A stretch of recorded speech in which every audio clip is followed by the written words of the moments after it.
Welcome back. We continue to follow breaking news. Waiting to hear word from the White House on the new developments that North Korean leader Kim Jong Il has granted a special pardon to 2 American journalists who've been held in that country since March. This after a very high-profile visit from former President Bill Clinton, the highest-level U.S. contact with North Korea, by the way, since Clinton was president nearly a decade ago. But the word just coming in after news broke this morning that the former president would be meeting with Kim Jong Il in North Korea, and now we're waiting for the White House to give reaction to these 2 journalists now being pardoned after being sentenced to 12 years of hard labor in a North Korean prison. And David, I understand we're waiting, I believe, on our colleague Nora O'Donnell.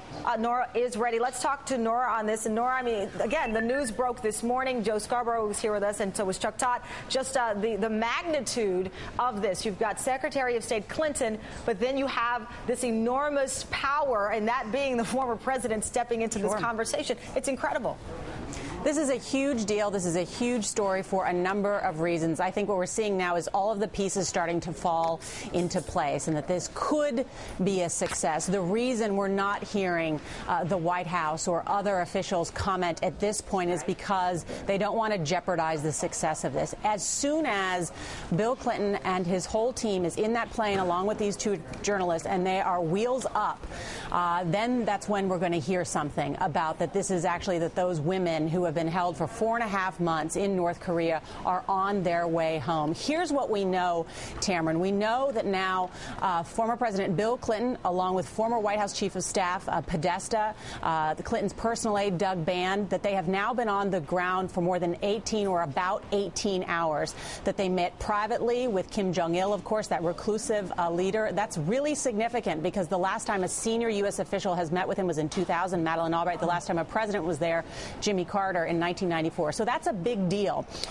We're told, of course, that or it's been reported, I should say, that former President Clinton has met with the 2 women journalists. And so I think what we're waiting on now, Tamron, is when they're going to be wheels up from North Korea and on their way back home. I think that's what we're all waiting for. And nobody wants to say anything in terms of official U.S. reaction until that actually happens. Well, you know, it's interesting. Go ahead. I'm sorry, David. I was going to say, Nora, just to be clear, is it the expectation that that these 2 American journalists will be on the plane with President Clinton?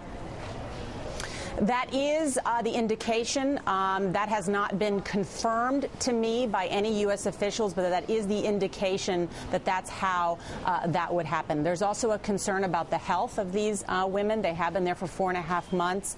Euna Lee has had a history of ulcers, so there's been concern about her health situation. They've not been in these labor camps. Remember, they were sentenced to 12 years of hard labor, but in fact, the reporting has been that they're actually staying in one of these government houses, which is actually pretty nice. So they've not been subject to harsh conditions. But clearly, can you imagine the stress of that? She has a young child at home, so there are concerns about their health.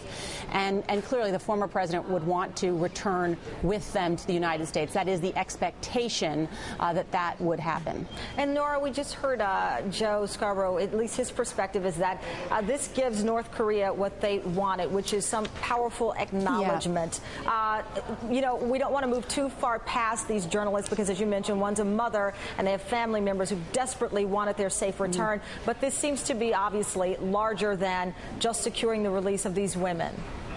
Sure, and Joe is right. I spoke with Michael Green, who is the former Asia expert under the National Security Council under President George W. Bush, who said this is a propaganda coup for Kim Jong Il. That having Bill Clinton there to look like this got the former president there. And of course, the North Koreans already are sort of lying about what happened in these meetings. They say that Bill Clinton delivered this letter from President Obama. The White House said not true. Kim Jong Il and the state-run news agency reported they had exhaustive talks on a whole range of issues. The White House saying, look, this is a humanitarian private issue. This is not about the nuclear disagreements that the United States has with the North Koreans. So you can already see these different storylines that are reemerging. And clearly, Kim Jong Il is going to use this as a propaganda, not only in North Korea, but certainly in South Korea, to suggest he's still relevant, he's still important. I mean, what I'm curious about, though, is how much intelligence we can glean through former President Clinton, as well as some of the other officials on the trip, about the health of Kim Kim Jong Il, any issues on the ground there that will certainly probably be reported back to the CIA, so we can learn about that that dictatorship, that reclusive regime, and what they're doing, because we know that in the past several years they've developed enough plutonium for about half a dozen nuclear weapons. And we know that there had been reports that there had been a transfer of power to Kim Jong Un, the son of Kim Jong Il, and his health also being a part of that. So we'll see what happens, Nora. Thank you very much for your insight and reporting as well.